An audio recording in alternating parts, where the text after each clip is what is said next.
कभी सोचिए कि किसी अंधेरी धुंधली रात में कोई कहीं फंस गया है, सामने कुछ भी दिखाई नहीं दे रहा, और जब वो मदद मांगता है तो उसे साफ साफ मना कर दिया जाता है।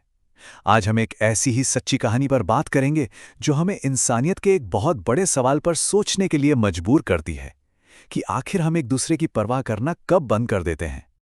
ये कहानी गुवाहाटी की है। एक बैडमिंटन टूर्नामेंट जीतने के बाद की शाम। सब कुछ नॉर्मल लग रहा था, लेकिन जैसे ही हमारे कहानी सुनाने वाले अपनी कार में बैठे, उन्हें बिल्कुल अंदाजा नहीं था कि एक मामूली सी दिखने वाली धुंध असल में इंसानी बेरुखी की एक गहरी सच्चाई दिखाने वाली है।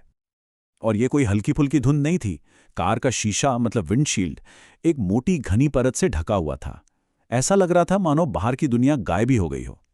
ऐसी हालत में गाड़ी चलाना सिर्फ मुश्किल नहीं बल्कि जानलेवा था। और बस इसी खतरनाक पल में एक बहुत गहरा सवाल उठता है। जब किसी को हमारी मदद की सख्त जरूरत हो तो हमारी पहली जिम्मेदारी क्या होती है?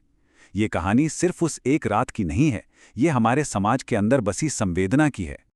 तो स्टेडियम से बाहर निकलकर हमारे नैरेटर एक ऐसी मुश्किल का सामना कर रहे थे जो सिर्फ उनके सब्र का नहीं बल्कि इंसानियत पर उनके भरोसे का भी इम्तिहान लेने वाली थी।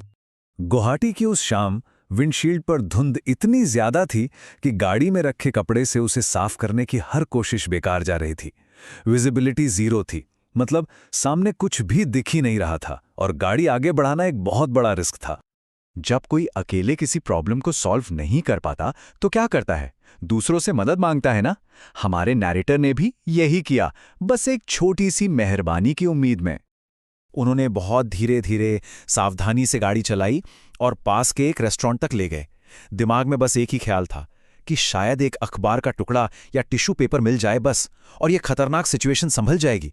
कितनी छोटी सी चीज थी, लेकिन इससे बहुत बड़ा फर्क पड़ सकता था। अब सीधा सीधा जाकर मदद मांगना थोड़ा अजीब लगता, तो उन्होंने पहले कुछ खाने का ऑर्डर दिया।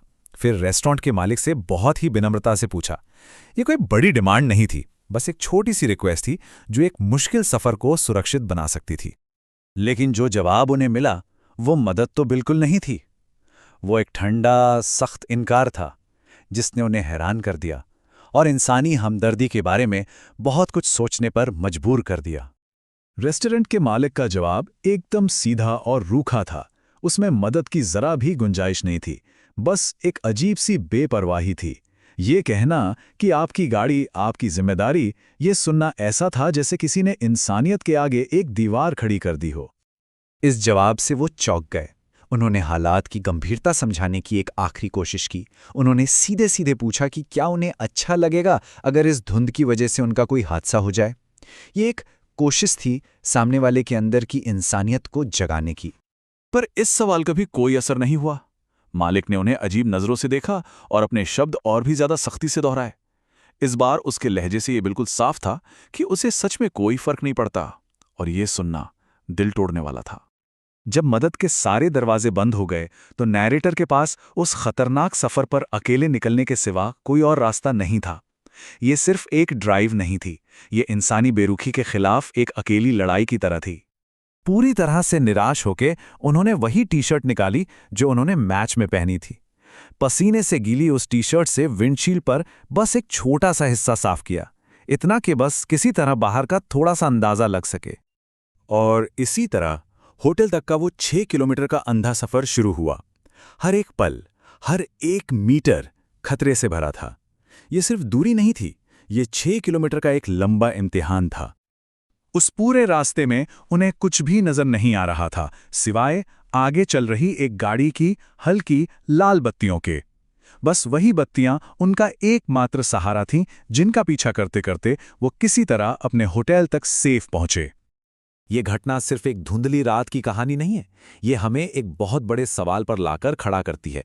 एक समाज के तौर पर हमारी संवेदनाएं आखिर जा कहाँ रही हैं? देखिए, संवेदना का मतलब सिर्फ अफसोस जताना नहीं होता। इसका असली मतलब है किसी और के दर्द को अपना दर्द समझना और फिर उसकी मदद करने की इच्छा रखना। यही वो चीज है जो हमें सिर्फ एक भीड़ होने से बचाकर इंसान बनाती है। और यही तो इस पूरी कहानी का सार है। बात अखबार या टिश्यू पेपर की नहीं थी, बात थी मदद करने की नीयत की। एक छोटा सा हमदर्दी से भरा वाक्य कि हमारे पास अखबार तो नहीं है, पर हम आपकी मदद करना चाहते थे। बस इतना ही काफी था, सब कुछ बदल सकता था। उस रेस्टोरेंट के मालिक के लिए यह सिर्फ एक कस्टमर और दुकानदार का रिश्ता था, एक लेन देन। उसने उस मुश्किल में छिपी एक इंसानी त्रासदी की संभावना को पूरी तरह से नजरअंदाज कर दिया।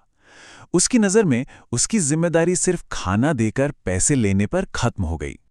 तो हम आपको इसी सवाल के साथ छोड़े जाते हैं। जब किसी जरूरतमंद से सामना होता है तो क्या हम जिम्मेदारी की दीवार खड़ी करके मुंह फेर लेते हैं या फिर संवेदना को चुनते हैं? हमारा जवाब सिर्फ ये तय नहीं करता कि हम कैसे इंसान हैं, बल्कि ये भी तय करता है कि हम सब मिलकर कैसा समाज बना रहे हैं।